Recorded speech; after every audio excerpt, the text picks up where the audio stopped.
मेरे प्यारे दोस्तों, एग्जामिया में आप लोगों का स्वागत है। आज हम संख्या पद्धति की क्लास करने जा रहे हैं और जैसा कि आप लोग जानते होंगे मेरे प्यारे दोस्तों कि इस समय एग्ज़ाम का बाहर आया हुआ है। बसंत ऋतु आई हुई है और हमारी सरकार हमारे बच्चों पर काफ़ी मेहरबान है।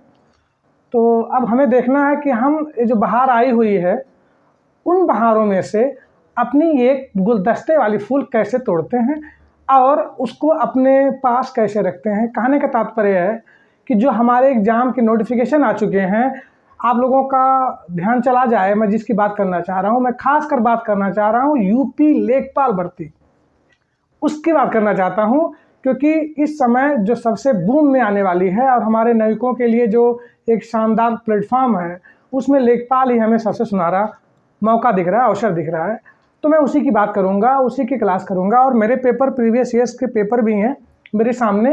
तो आज हम लोग उसी पर कुछ ज़बरदस्त करने वाले हैं और आप लोग मेरे साथ बने रहिएगा, लास्ट तक बने रहिएगा और शुरू से लेकर लास्ट तक देखते रहिएगा मेरे प्यारे बच्चों। इसी पर हमें एक शेर याद आ गया है, मैं चाहूँगा आप लोगों के सामने फरमाया जाए, तो देखिएगा। अच्छा देखिए, मेरा लिखा हुआ नहीं भैया, हम सारे लिखते हैं, बट ये किसी महान गज़लकार की लिखी हुई है। अब हमें ये तो नहीं याद है किसने लिखी थी, बट खाली उसके कुछ जुमले याद हैं तो उसको हम सुनाना चाहते हैं। होठों की हंसी देख ली अंदर नहीं देखा, लोगों ने मेरे गम का समंदर नहीं देखा, जब से निकला हूँ घर से मंजिल पे रहा है, पीछे कभी मुड़कर मील का पत्थर नहीं देखा। पत्थर हमसे कहता है मेरे चाहने वाला, मैं मोम हूँ उसने मुझे छूकर नहीं देखा। कहने का तात्पर्य है मेरे प्यारे बच्चों कि कोई एग्जाम टफ नहीं होता, कोई एग्जाम इतना कठिन नहीं होता कि आप उसको क्रैक ना कर पाएँ। अच्छा यार, एग्जाम क्रैक कौन करते होंगे? बच्चे करते होंगे। कभी आपने गधों को, गाय को, भैंस को, बकरों को, यहाँ तक भगवान को भी एग्जाम देते हुए नहीं देखा होगा। I am right? एग्जाम देते हुए आप लोगों ने अपने समकक्ष के बच्चों को ही देखा होगा। तो आइए उसी को केंद्र में रखते हुए आज हम संख्या पद्धति की अगली क्लास करना चाहते हैं। और अभी तक हम लोगों ने जो देखा था, सीखा था, वो सीखा था शेषफल ज्ञात करना। तो हमने 2 टाइप के क्वेश्चन उस पर देखे थे। आगे की बात करते हैं और कुछ मेरे पेपर्स पड़े हुए हैं, उस पर भी डिस्कस करते जाएंगे। चलिए तो हल्का से रिवाइज कर लें कि हम लोगों ने संख्या पद्धति में क्या क्या सीखा था इस शेषफल को ज्ञात करते समय। पहला तो सीखा था मेरे प्यारे बच्चों कि सीधा सीधा संख्या या भाज्य बराबर क्या होता था। तो संख्या बराबर क्या होता था दोस्त? भाजक गुणे भागफल प्लस शेषफल। जैसा कि आप लोगों को याद होगा, इसका मैंने डायरेक्टली तो इसका एप्लीकेशन देखा था और इस पर किस तरीके से क्वेश्चन बने थे उसको देखा था। और इसका अगला टाइप भी देखा था कि किसी संख्या में 121 से भाग देने पर शेषफल 24 प्राप्त होता है, तो उसी संख्या में 11 से भाग देने पर शेषफल क्या प्राप्त होता है, ये देखा था। और लास्ट में इसी की बात किया था कि अगर किसी संख्या 18 में फला से भाग दिया जाता है तो शेषफल इतना आता है, तो उसी संख्या के वर्ग में, घन में, प्रोडक्ट में अगर भाग दिया जाए उसी संख्या से तो क्या आएगा, यहाँ तक देखा था। तो उसी का अगला क्वेश्चन मैं चाहूँगा कि आप लोग उस पर भी देखने लगा लें। तो शुरुआत चलिए क्वेश्चन से करते हैं। तो लिखे क्वेश्चन किसी संख्या n में 4 से भाग देने पर शेषफल 3 प्राप्त होता है, तो उसी संख्या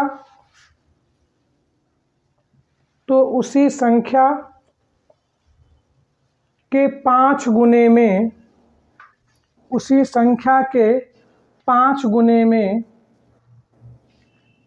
4 से भाग देने पर शेषफल क्या प्राप्त होगा। तो तरीका मैंने क्या बताया था, एक तो संख्या ज्ञात कर लें और एक बताया था बेटा कि शेषफल कितना प्राप्त हुआ। पहली घटना में 3 प्राप्त हुआ है, तो 3 का 5 गुना कर दें। तो 3 का अगर 5 गुना करेंगे तो मुझे मिल जाएगा 15। अब इसी 15 में जिससे भाग देने की बात किया है कर देंगे, तो 4 तियाँ 12, सीधे सीधे शेषफल मिल गया मुझे 3। एक तरीका ये हो गया। दूसरा तरीका है कि मैं छोटी से छोटी संख्या प्राप्त करूं, उसके बाद में उसका 5 टाइम करूं, आफ्टर दैट ये यूज करूं। तो मेरे हिसाब से यही ज़्यादा प्रॉफिट वाला रूल समझ में आता है। ठीक है, इस पे देखा था। चलिए आगे क्वेश्चन लिखते हैं एक। लिखिए, किसी पूर्णांक के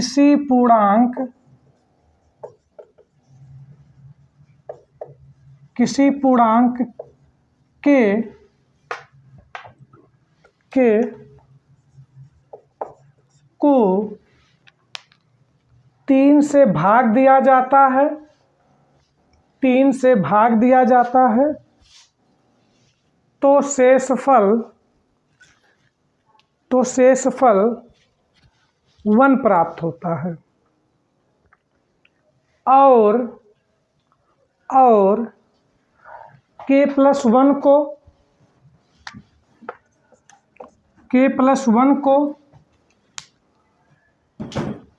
5 से भाग दिया जाता है,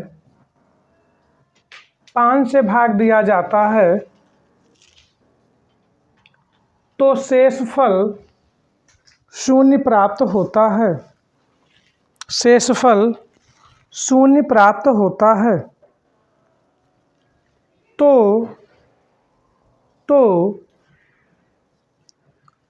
k का मान हो सकता है, k का मान हो सकता है। चलिए 4 ऑप्शन आपके पास है, उसको लिख लें। पहली वैल्यू है 62, दूसरी वैल्यू इसमें दिया गया है ऑप्शन में 64, तीसरी गिवन है 63 एंड चौथी गिवन है 65। चलिए इसको समझने की कोशिश करते हैं। आपके के तो लाखों करोड़ों मान हो सकते हैं, पक्का हो सकता है, बट हमें इन्हीं चारों ऑप्शनों में से के का कोई एक वैल्यू सपोज करना है जो इसकी कंडीशन को सेटिस्फाई करता हो। एक बार क्वेश्चन दोबारा सुन लें। किसी पूर्णांक के को 3 से भाग दिया जाता है तो शेषफल 1 प्राप्त होता है, राइट। और k+1 को 5 से भाग दिया जाता है तो शेषफल 0 प्राप्त होता है। तो k का मान क्या होगा, राइट। अब देखो बेटा, इसको लगाने के लिए सबसे सुपर डुपर मेथड है ऑप्शन मेथड। अगर हम ऑप्शन मेथड को क्रैक करें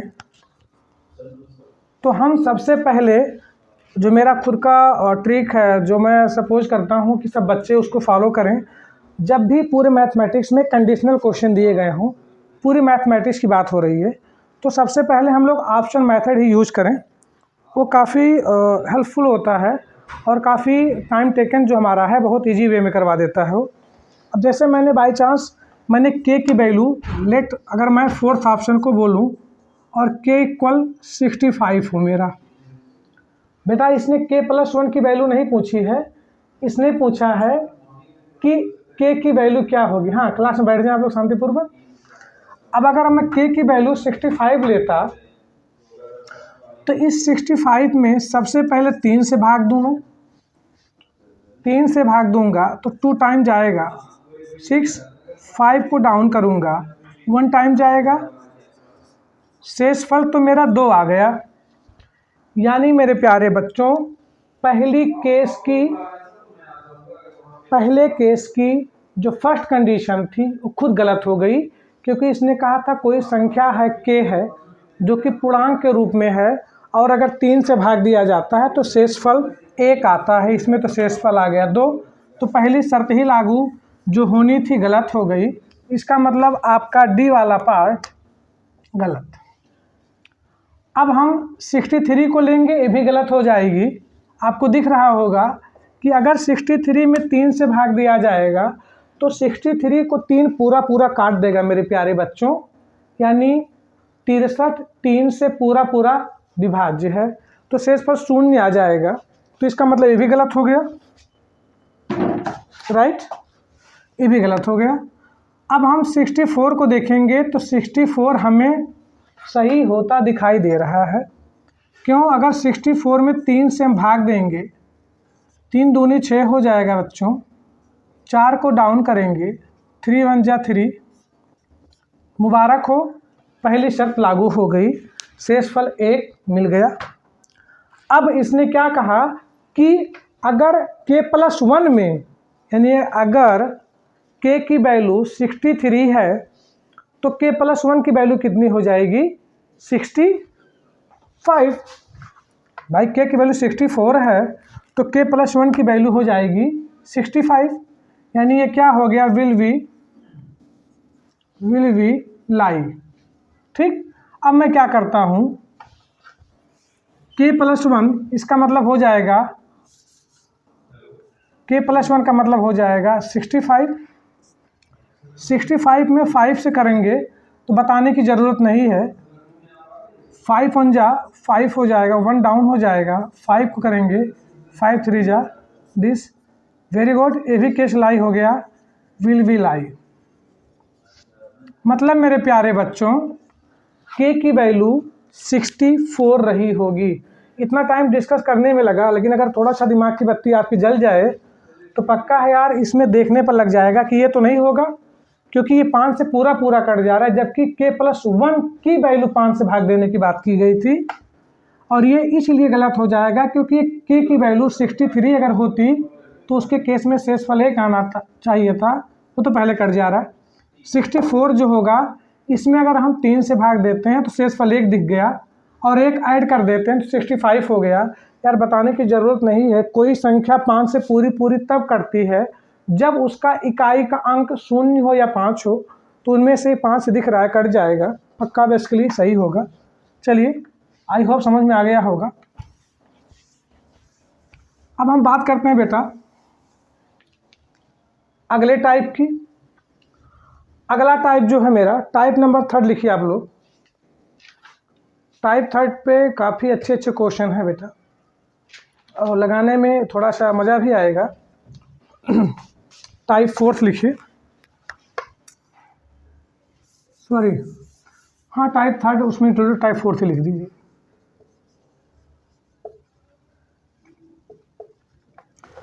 अब टाइप 4 में देखिए कि शेषफल किस तरीके से पूछा जाएगा, ये थोड़ा सा अच्छा हो जाता है, इम्पॉर्टेंट भी है।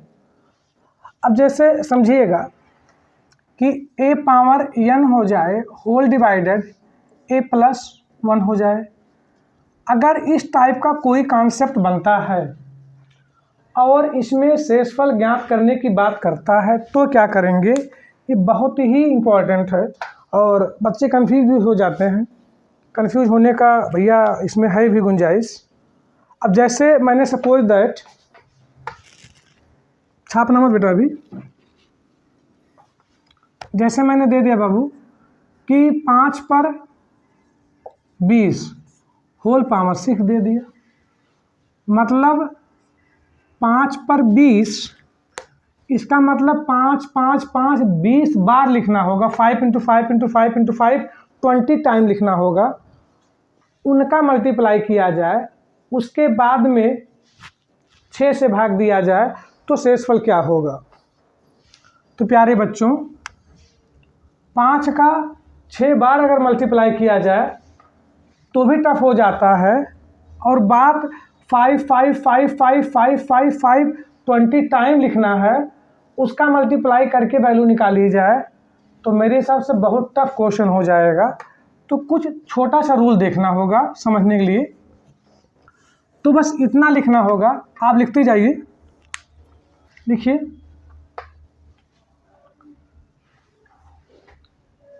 देखिए a power n whole divided by a+1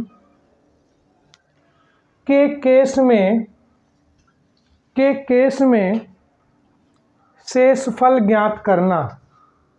शेषफल ज्ञात करना तो मैं इसका ज़बरदस्त रूल बताने जा रहा हूँ बेटा, 1 सेकंड में देख के पहचान जाएंगे। तो लिखिए रूल लिखें। देखो बेटो, जब n की वैल्यू जो होगी, जब n का मान एक सम संख्या हो, and when the value of n will be even number। और दूसरी बात लिखना मतलब है, जब n का मान एक विषम संख्या हो। तो बेटू, क्योंकि पावर जो भी होगा या तो इवन होगा या तो ऑड होगा भैया, या तो पावर सम होगा या तो विषम होगा। अब मत कहना गुरुजी अभाज्य भी होगा। अरे भैया अभाज्य भी तो आपको बताया था कि उस सम के तरीके विषम के तरीके से ही तो काम करेगा। तो इसका मतलब जब वैल्यू पावर की सम होगी, जैसे अभी मैंने लिखा था कि 5 पावर 20, तो जब सम होगी बेटू तो हमेशा शेषफल जो होगा मेरे प्यारे बच्चों, शेषफल हमेशा 1 होगा। इस बात पे हमेशा ध्यान देना। और जब पावर विषम होगा तो शेषफल a होगा। अब जरा इसका मतलब समझें और इस पर जरा क्वेश्चन कर लें। तो रूल में लिख लीजिए, जब n का मान एक सम संख्या होगी, तो शेषफल हमेशा 1 प्राप्त होगा, 1 होगा। और जब n का मान एक विषम संख्या होगा तो शेषफल हमेशा a प्राप्त होगा। जरा समझें, क्वेश्चन लिखिए जरा। निम्न में शेषफल ज्ञात करें।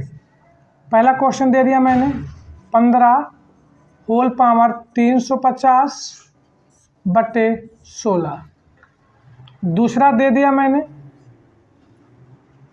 420 whole power 339 whole divided by 421। चलिए देखिए प्यारे बच्चों, शायद आ गया होगा, जल्दी करें।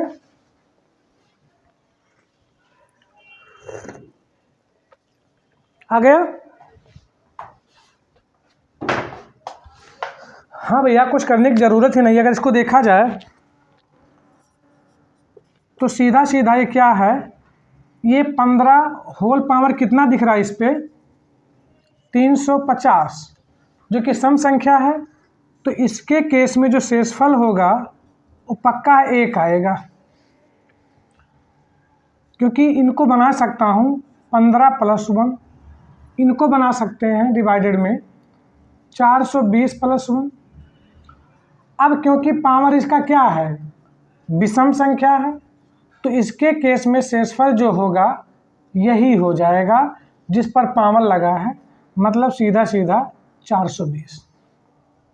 ठीक है, चलिए राइट कर लीजिए। हो गया, रफ करें। चलिए बेटा, इसी में एक डेरिवेटिव है, थोड़ा सा इसका जरा देख लें। अगर देखा जाएगा अभी तक आपने देखा कि जो डिवाइडेड की वैल्यू थी वो पक्का है, जो पावर था, जिस पर पावर था उससे 1 ज़्यादा दिख रहा था। जैसे 15 पावर कुछ भी था तो नीचे वाली वैल्यू 15 से 1 बड़ी यानी 16 थी। अब मैं क्या करने जा रहा हूँ, अब मैं डिवाइडेड की वैल्यू 1 कम करते जा रहा हूँ। इस तरीके से होगा, जैसे सपोज दैट मैंने लिख दिया 17 होल पावर में कुछ भी लिख दूं और डिवाइडेड में इस बार 16 कर दूं, यानी पक्का डिवाइडेड की जो वैल्यू है बेटा वो 17 से कम है। अगर इस तरीके से होता है तब क्या करेंगे ज़रा सीखें, तो लिखे ज़रा इसी में a power n whole divided by a minus 1 के केस में शेषफल ज्ञात करना, के केस में शेषफल ज्ञात करना। अब देखो प्यारे बच्चों, इसमें क्या करना है, इसमें शेषफल हमेशा 1 होगा, चाहे पावर आपका इवन हो चाहे पावर आपका आड हो। एक ही मंत्र समझ लेना कि इसमें क्या होगा प्यारे बच्चों, पावर कुछ भी हो जाए, अब आपको इवन आड इसमें देखने की ज़रूरत नहीं है, इसमें शेषफल हमेशा 1 होगा। जैसे इनकी बात की जाए तो शेषफल 1 आएगा। कोई क्वेश्चन और दे देता हूँ, चलिए 340 लिख दिया, पावर लीजिए इतना लिख दिया, होल डिवाइडेड बाई इससे एक कम 339। हाँ बेटा, एक कम दिखे, 2 कम 3 कम ऐसा कुछ ना दिखे, शेषफल इसमें भी कितना आएगा, 1 आएगा। चलिए हम छोटे से एग्जाम्पल लेके समझने की कोशिश करते हैं। इसको आप राइट कर लीजिए।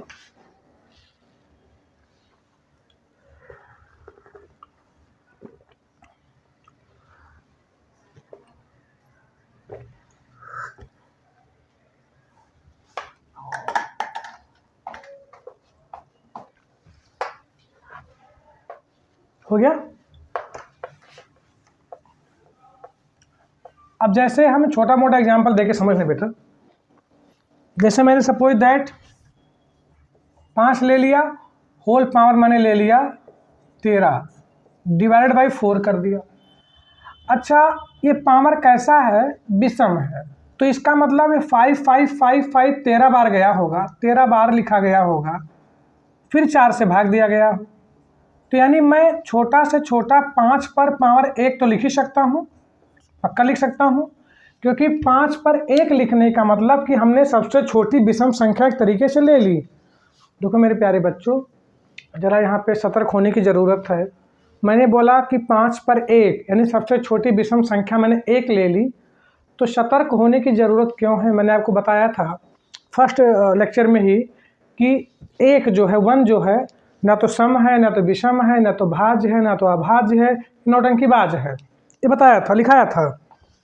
क्योंकि 1 क्या है, वास्तव में सम विषम कुछ भी नहीं है, 1 सबसे छोटी गिनती की संख्या अर्थात प्राकृतिक संख्या है। लेकिन यहाँ पर हम बोल सकते हैं 1 मिनट के लिए, तो हमने 5 पर 1 लिया इसलिए क्योंकि 5 खुद 4 से तो बड़ा है ही, अगर बड़ा ना होता तो हम अगली विषम संख्या यानी 3 को एग्ज्यूम करते, अगली 5 करते, लेकिन हमारा 1 से ही काम चल जा रहा है, तो 4 करने 4 पक्का शेषफल 1 आ गया। और शौक है तो हम अगली विषम संख्या, इसमें क्या लिखा था, 5 पर 1 करके देखा था, अब मैं ऐसे क्या लिख सकता हूँ, 5 पर 3, तो 5 पर 3 का मतलब 5 3 15 नहीं मेरे प्यारे बच्चों, 5 × 5 × 5, 5 करने 5, 5 25, 25 पंजे 125। अब बेटा 125 में 4 से दे दो, 4 3 12 कैंसिल, 5 को डाउन करोगे 4 1 जा 4 होना गया। तो जब 1 पर आ गया, 3 पर आ गया, ऐसे 5 पर आएगा, ऐसे 7 पर आएगा, ऐसे 9 पर आएगा, इसी प्रकार बेटा ऐसे 13 पर भी आ जाएगा। तो ये बात प्रूफ हो गई, विषम पे आपने देख लिया कि 1 आ गई। रफ करें। अब हम एक सम पर भी देख लेते हैं, चलिए सपोज दैट यही ले लें 5 पर 20/4, इसके केस में शेषफल ज्ञात कर लें। तो बेसिकली यार 5 पर 2 तो ले ही सकते हैं, विषम की बात की गई है। तो 5 पर 2 का मतलब 5 × 5 मतलब 25, इसमें 4 से भाग दे दें तो 4 पंजे 20, 5 उतर जाएगा, या फिर सॉरी गलती हो गई, एक काम करें पूरा जाएगा, सीधे सीधे 25 में 4 से देंगे तो 4 छक 24, 1 आ गया। आपने देखा कि 6 बार गया, शेषफल 1 आ गया। अब आप अगर चाहो तो अगला 5 पर 4 लेकर भी देख सकते हो, उसके केस में भी शेषफल 1 आएगा। तो मेरे प्यारे बच्चों, अब आप लोगों को एक बात समझ में आ गई होगी कि इसके केस में पावर चाहे इवन हो या ऑड हो, प्रत्येक दशा में शेषफल 1 आएगा। तो लिख लो जरा रूल में, a power n whole divided by a-1 के केस में शेषफल हमेशा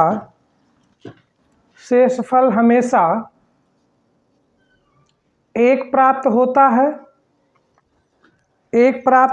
है,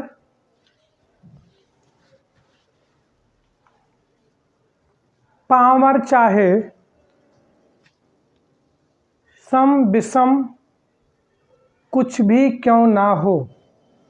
ठीक है, चलिए तो आज का मैं ये टॉपिक जो था इसी पे ख़त्म करता हूँ। कल मैं बताऊँगा डिविजुअलिटी टेस्ट। वो काफ़ी इंपॉर्टेंट इसलिए बेटा क्योंकि यो हम कुछ भी क्वेश्चन लगाएंगे तो बार बार उसका यूज होगा। तो कल का तो वेरी वेरी इंपॉर्टेंट लेक्चर है, तो आप उस पर ज़्यादा फोकस कीजिएगा। ठीक है, चलिए बाय बाय।